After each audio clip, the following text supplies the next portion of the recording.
If I hit this first shot, everybody watching has to like and subscribe.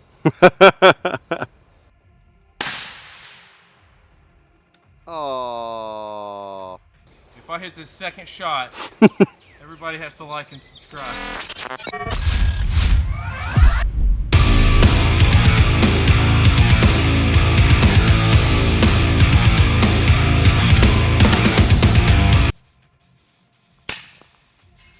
Hit. Target's gone. Oh, you killed it? Yeah, I killed it. No.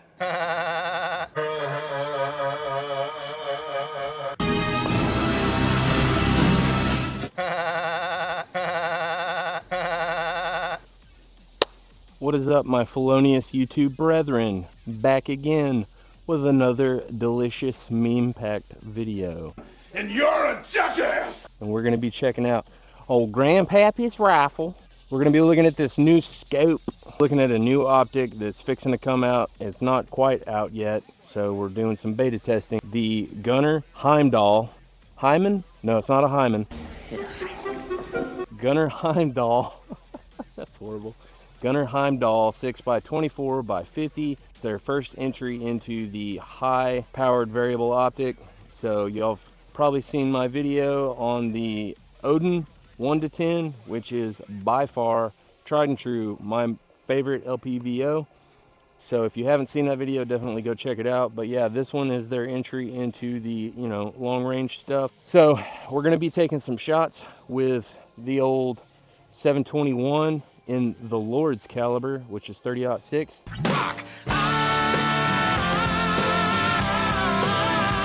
We'll do some medium range shooting all the way out to 600, I believe. Impact. Hell yeah. Over the top. Impact. Right underneath it. Windage good. Impact.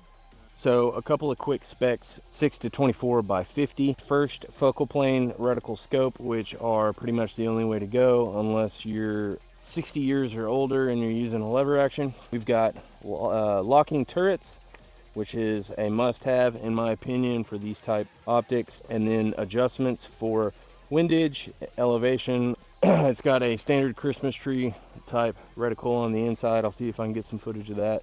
But then it is illuminated, and then you've got your focus on the other side. So if you want to know more of the specs, get online, do your own research. Don't believe me. I'm just an internet retard here for your pleasure. Mic check. Say something. Something.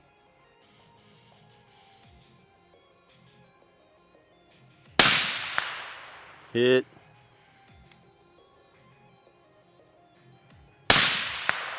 Hit.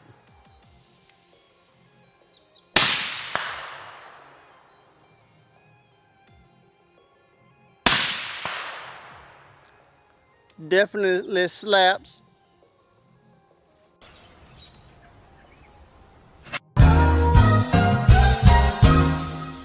What's up, guys? Let's take a quick second to talk about this video's sponsor, which is Aura. Aura is basically a one-stop shop for online security. Anything and everything that has to do with your personal security and your footprint online. So I know a lot of the guys, a lot of the demographics that watch this channel prioritize keeping a low signature, a low footprint when it comes to anything they do online. In this day and age, it's getting harder and harder to keep your personal information private. One of the coolest features that Aura offers is what I've started calling the Predator mode. You son of a bitch.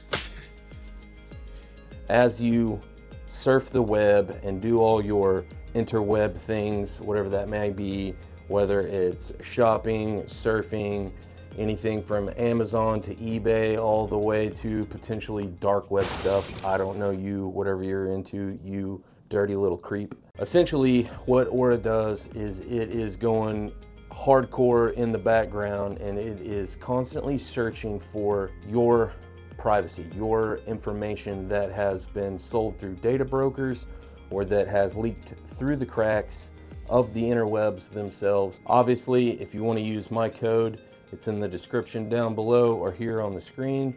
It will give you a 14-day free trial for you to go in there, work your magic, find out what you can, and see if it's for you. If not, it's not for you. Like I said, don't take my word for it. Go try it out for yourself. I know that y'all will appreciate it.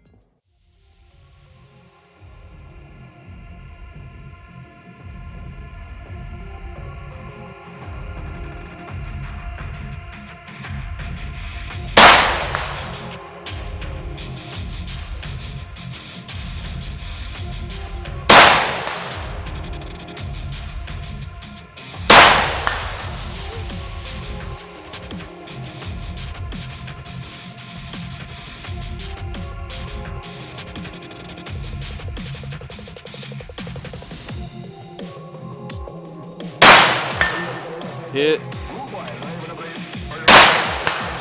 Hit. Oh, we killed it. We killed it. Daggone camel done drank up all my water dang near. I'm gonna need some water here. What? Freaking camel over here done sucked all my water down. My new co-anchor may need a glass of water. Everybody's a sniper.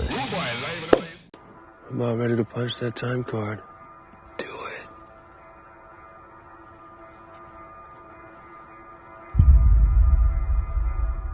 But a while back, I got bored. I was on the Googles, and I Googled average penis size. No. Average sniper engagement distance, according to Google.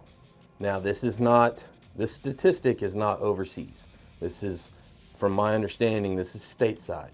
So, unless you guys are active duty and you plan on going overseas and sniping folks with whatever your job is, I'm talking stateside.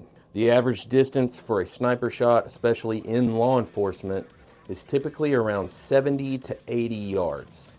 However, military snipers often engage targets at much longer ranges, with 300 to 600 meters being common and 800 to 1,000 meters being achievable with practice and favorable conditions. Extreme long-range shots, like those seen in military engagements, can extend to 1,000 meters or more, but these are less frequent and require exceptional skill and favorable conditions. We're also talking about weapon systems such as 338 Lapua, 300 Win Mag, 50 cal, all that stuff. Purpose-driven equipment for those extended ranges. For stateside, we're talking stateside, 70 to 80 yards. Some of the other statistics that I drew from United States SWAT sniper engagement distances nationwide. So that's going to be the long engagements all the way to the close engagements, and then they're going to take the mean, the average of all those distances, and what I got was 50 yards, which you got to think about it. SWAT guys and stuff like that, that's all urban, and those guys are not necessarily training for that long distance shot. They are training for precision, so they can literally shoot the balls off a fly at 100 yards. Joe, fly set balls? Maybe, I don't know. But I digress. That's where we're at. So it got me thinking, okay, the average distance for a sniper shot, especially in law enforcement, is typically around 70 to 80 yards. Most guys that have access to an outdoor range, maximum range typically at most ranges, I said range a lot, is about 100 yards.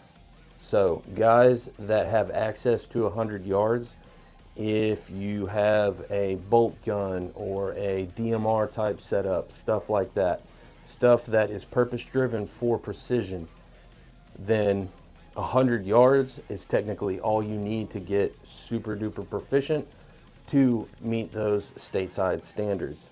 Obviously, what I like to do is start at 100, get the fundamentals down, which would be stance, trigger control, breathing, sight alignment, all that stuff. Get your fundamentals locked down at 100.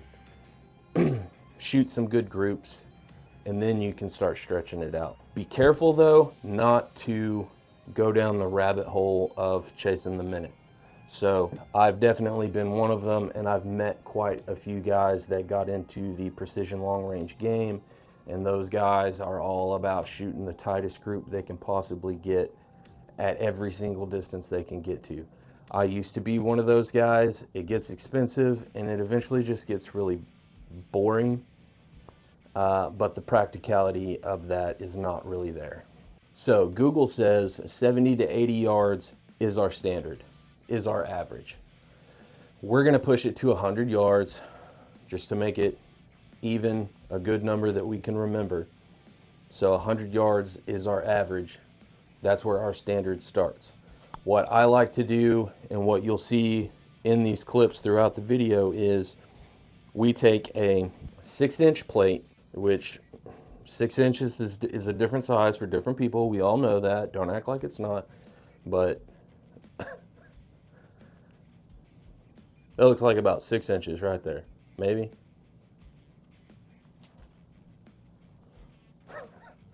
Yeah, 6 inches. That can fit in my face. That's a headshot. So what we start doing is we train to that 6-inch plate at 100 yards, but whatever your setup is, you want to be able to make a first round impact cold bore. That's the most important thing, and that's what I think separates the SWAT snipers from the overseas military trained guys that are trained for longer engagements. Unless you're using something that is super high horsepower, anything past, we'll go easy on this example, anything past 800 yards, unless you're using something really overpowered, is going to be difficult to make that cold bore shot, unless that's literally all you do is bang on that gun all the time. For most users, most shooters, that's going to be a hard cold bore shot, especially depending on your environmentals, your wind and all that stuff, positioning, where you're shooting from, all that. Because we're not talking about just bench-made shots, bench-rested shots here. We're talking about possibly shooting from tripods, sitting position, prone position. Some of our video we just got done shooting, we shot from the top of a barn, you know, the old Trump shot. You are a rude, terrible person. Whatever you want to call it. So that stuff's difficult. And so you start factoring in those different variables and still being able to make a cold bore hit on a 6-inch plate at any given range between 100 and let's say 500 yards could potentially be a difficult shot. So in conclusion, what are my thoughts on everyone being a sniper and my thoughts on the gunner Heimdall?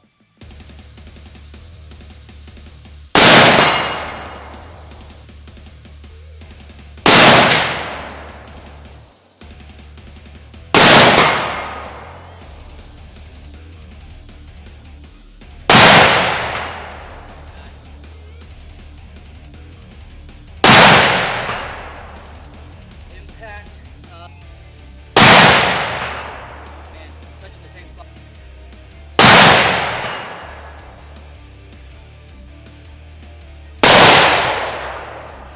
Barely clipped. Freaking 5 o'clock on the edge. Impact. Impact. Got it. Yep. Impact. Hell yeah! So as far as the Heimdall goes, it's the same kind of quality that you know and expect from Gunner. They're a up-and-coming brand that not a lot of people have heard about, but the few that have and the few that have gotten their hands on it know that they make exceptional stuff. Very high quality when it comes to the smoothness of the cam lever all the way to the locking turrets. Everything in between, the glass clarity is superb. I have no qualms with what they're pumping out. The 6-24 by 50, it really just depends on your preference as far as your magnification goes. Like if you're gonna throw it on a bolt action for hunting or long range precision, then it's definitely the route that you wanna go. As far as gas guns, AR-15 type stuff, I prefer medium power, variable optics, so not quite the base magnification of 6. I like stuff that starts at 2s and 3s and goes up from there. I can't say a whole lot more as far as the gunner stuff, but you're definitely going to want to keep your eye on them. They have a lot more stuff coming out in the fourth quarter of this year, stuff that you'll see on this channel and stuff that is in my wheelhouse, and I think personally it's in your guys' wheelhouse. Some really awesome stuff. As far as what my thoughts are on everyone's a sniper, it's a bold statement. It doesn't matter what optic you're running, what equipment you're running, if you're not out training on the regular and getting proficient at these types of skills, then there's no point to it all. It was interesting to chase down the rabbit, go down the rabbit hole as far as what the statistics were, as far as the average distance for SWAT snipers here in the States. It surprised me quite a bit that the distance was so short, but then again, like we said, those guys are training for precision and not necessarily long distance. It's always good to look at these things and to kind of set a side quest standard for yourself, if that's what you're into. I like doing it just to kind of benchmark and see where I'm at skills wise, because then whenever I go meet up and shoot with those particular individuals that do that as their job, it's kind of cool.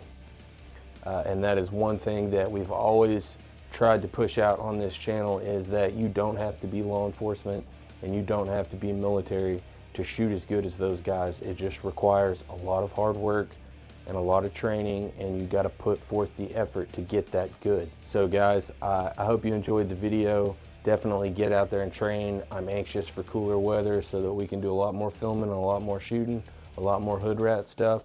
So guys, we're gonna catch you on the next one. DTW, always push back.